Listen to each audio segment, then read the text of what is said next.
is 3 News with John Campbell and Carol Hirschfeld.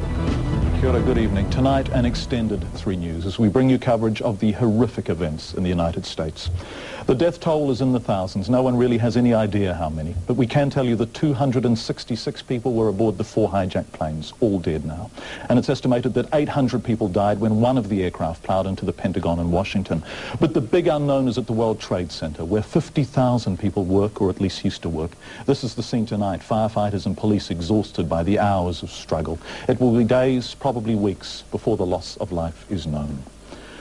Well, today clearly saw a new form of terrorism emerge. Commercial aircraft hijacked at knife point and deliberately flown into their targets, symbols of America's power and wealth. With a huge gaping hole on the side of the building and billowing... A day that will live in infamy. 11th of September, 2001, 60 years after Pearl Harbor, the United States is again the victim of a brutal surprise attack.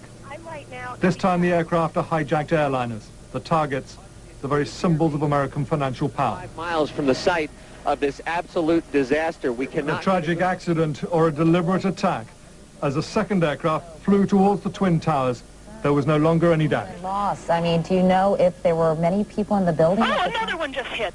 Something else just hit. A very large plane just flew directly over my building, and there's been another collision. Can you see it? I can see it on the shot. Oh my. Something An else. image that will remain forever seared on the American consciousness. A passenger jet full of people being flown deliberately into one of the world's great skyscrapers.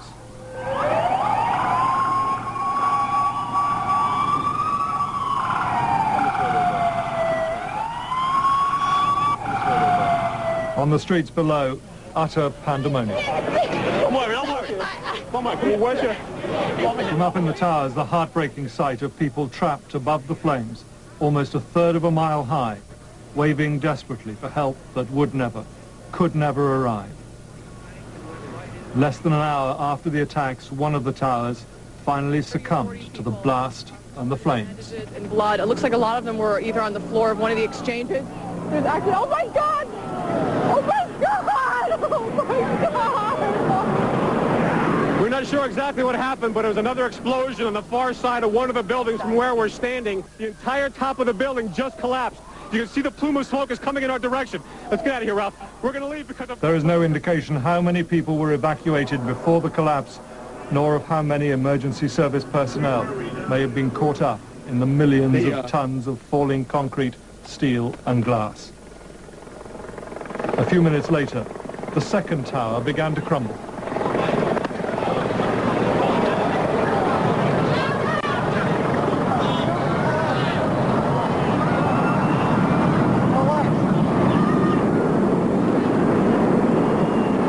"50,000 people work in the Twin Towers. 150,000 visit them on an average day. It beggars the imagination how many people may now be lying dead in the rubble of Lower Manhattan.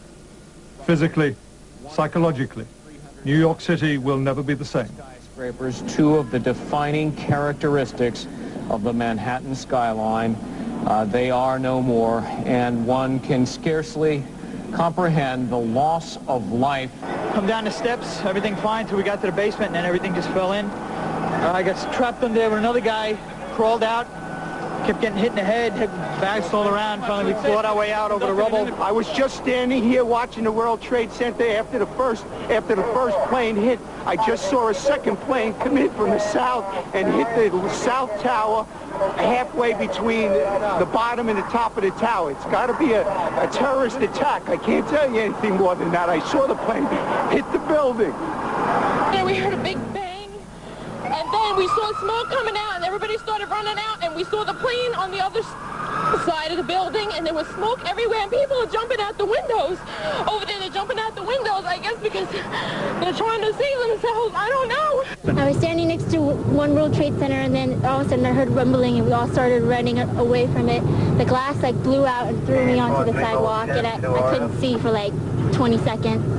And then I started seeing vaguely the street, and I just started walking, and my eyesight came back. I see you're bloody. You have dust all over you. Yeah, it was bad. It was like a dust storm or something. Like I couldn't see anything. How badly are you hurt? I have no idea. As soon as he got hit, I was thrown to a window. So I was very lucky to get out. There's a lot of people that didn't get out. There's a lot of people coming down the stairs, burnt up. It's bad. We just come out of Tower 1. We're walking towards Broadway. They're saying, move along, move along, move along. I looked up as soon as we got across the street. I looked up. I saw the building start, the tower start to buckle. I just turned and ran, ducked down, put a jacket over my head. 3 or 4 of us huddled together, and it was just black everywhere. Were you covered? Were you hit with debris? No.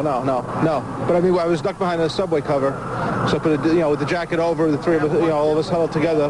There was, dust and whatnot everywhere, but it was.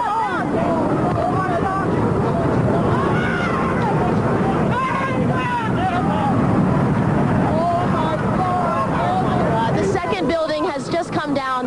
The second everyone's being asked to get down, come down. Can't even look at it because all I can see are people. I don't see a building. I see people. People hurt. Children without mothers and fathers tonight. But as the nation watched the horror of New York on live television, the assault moved to a second front. Saw the tail end of a large airliner plunge into the Pentagon.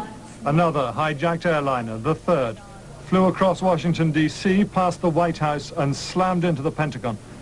The very heart of the American military colossus engulfed in flames, evacuated, left impotent by the most brutal act of terrorism in history. There was this tremendous explosion as it hit the Pentagon. I looked over, and the smoke started coming up.